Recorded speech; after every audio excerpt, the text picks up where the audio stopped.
বাংলাদেশের ব্যাংকগুলোতে মূলধন ঘাটতি, ব্যাপক খেলাপি ঋণ, দুর্বল ব্যবস্থাপনা এবং লিকুইডিটি সমস্যা দীর্ঘদিনের। এমন পরিস্থিতিতে টিকে থাকাই কঠিন হয়ে পড়েছে অনেক ব্যাংকের জন্য। এর সমাধানে দুর্বল 5 ব্যাংক নিয়ে ব্রিজ ব্যাংক গঠনের প্রক্রিয়া শুরু করেছে বাংলাদেশ ব্যাংক। তালিকায় রয়েছে সোশ্যাল ইসলামী ব্যাংক, এক্সিম ব্যাংক, গ্লোবাল ইসলামী ব্যাংক, ফার্স্ট সিকিউরিটি ইসলামী ব্যাংক ও ইউনিয়ন ব্যাংক।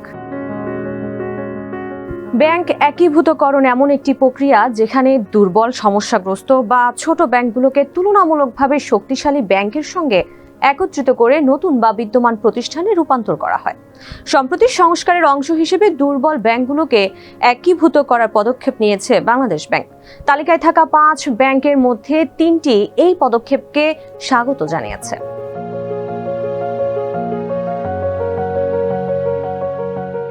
বর্তমানে বেসরকারি ও সরকারি মিলিয়ে 61টিরও বেশি ব্যাংক আছে বাংলাদেশে। এর মধ্যে দুর্নীতির কারণে অস্তিত্ব সংকটের মুখে পড়েছে কয়েকটি ব্যাংক। এমন প্রতিষ্ঠানগুলোকে টিকিয়ে রাখতে একীভূতকরণের পরিকল্পনা নিয়েছে বাংলাদেশ ব্যাংক। সেই প্রক্রিয়াও শুরু হয়েছে ইতোমধ্যে। আশা করা হচ্ছে একীভূতকরণের মাধ্যমে ব্যাংকিং খাতের স্থিতিশীলতা বৃদ্ধি পাবে, আমানতকারীদের সুরক্ষা নিশ্চিত হবে, রাষ্ট্রীয় ভর্তুকি কমবে, একই সঙ্গে আন্তর্জাতিক লেনদেনের ব্যাংকগুলোর গ্রহণযোগ্যতা বাড়বে।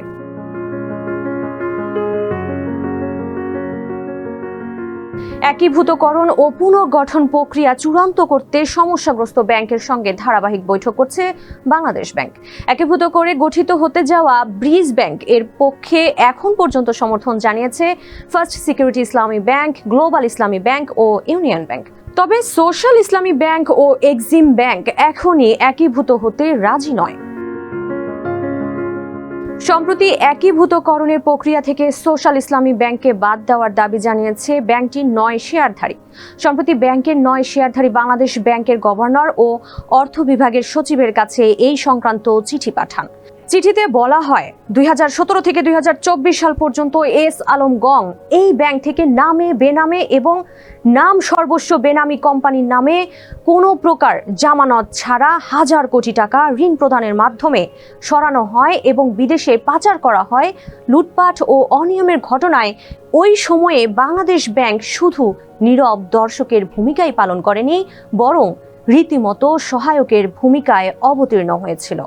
তারা আরও জানান, পরিচালনার দায়িত্ব প্রকৃত উদ্যোক্তা ও শেয়ার হোল্ডারদের হাতে ন্যস্ত হলে গ্রাহকের আস্থা ফিরে আসবে, ব্যাংকের আর্থিক দুরবস্থা কাটিয়ে ঘুরে দাঁড়াবে এবং বাণিজ্যিকভাবে আবারও একটি লাভজনক ও সফল ব্যাংকে রূপান্তরিত হবে। এক্সিম ব্যাংক এই প্রক্রিয়ায় এখনই অংশ নিতে রাজি হয়নি। ব্যাংকটির পরিষদ জানিয়েছে অন্তত 2 বছর সময় প্রয়োজন। ব্যাংকটি জানিয়েছে তারা আগে নিজেদের পুনরুদ্ধার পরিকল্পনা বাস্তবায়নে কাজ করতে চায় এবং এজন্য কিছুটা সময় প্রয়োজন। একীভূতকরণ প্রক্রিয়ায় সম্প্রতি গ্লোবাল ইসলামী ব্যাংক রাজি হয়েছে। গত 4 সেপ্টেম্বর সকালে বাংলাদেশ ব্যাংকের শুনানি শেষে খেলাপি ঋণে জর্জরিত ব্যাংকটির চেয়ারম্যান মোহাম্মদ নুরুল আমিন বলেন, ব্যাংকের বর্তমান ঋণ স্থিতি 14,000 কোটি টাকা। এর মধ্যে 12,000 কোটি টাকাই এস আলম গ্রুপ নামে বেনামে নিয়েছে, যা বর্তমানে খেলাপি। এসব ঋণের বিপরীতে জামানত আছে 25%-এরও কম। এর আগে একীভূত হতে সম্মতি দিয়েছে ইউনিয়ন ব্যাংক ও ফার্স্ট সিকিউরিটি ইসলামী ব্যাংক। জানা গেছে ব্যাংক দুটি থেকে প্রায় 66,000 কোটি টাকা লুট করেছে S Alam group. 3 September Bangladesh ব্যাংকে অনুষ্ঠিত বৈঠক শেষে ইউনিয়ন ব্যাংকের চেয়ারম্যান এম ফরিদ উদ্দিন বলেন, আমানতকারীরা টাকা নিতে আসছেন, আমরা দিতে পারছি না। এজন্য যত দ্রুত এসব ব্যাংক নিয়ে সিদ্ধান্ত হবে ততই ভালো। এক্ষেত্রে এসব ব্যাংক একীভূত, পুনর্গঠন বা অন্য কিছু হতে পারে। তিনি আরও জানান, ইউনিয়ন ব্যাংক থেকে 28,000 কোটি টাকা নিয়ে গেছে এস আলম। যাদের নামে ঋণ নেওয়া হয়েছে তাদের খুঁজে পাওয়া যাচ্ছে না, সে কারণে আমানতকারীদের টাকা ফেরত দিতে সমস্যা হচ্ছে। এর আগে 2 সেপ্টেম্বর বাংলাদেশ ব্যাংকের সঙ্গে বৈঠকে 5 ব্যাংক একীভূত করে ব্রিজ ব্যাংক গঠনের পক্ষে নিজেদের সমর্থন জানায় ফার্স্ট সিকিউরিটি ইসলামী ব্যাংক। বৈঠক শেষে ব্যাংকটির চেয়ারম্যান মোহাম্মদ আব্দুল মান্নান বলেন, বাংলাদেশ ব্যাংক যে সিদ্ধান্ত নিয়েছে তার সঙ্গে তাদের দ্বিমত নেই। আমানতকারীদের সুরক্ষার বিষয়টি বাংলাদেশ ব্যাংক দেখবে।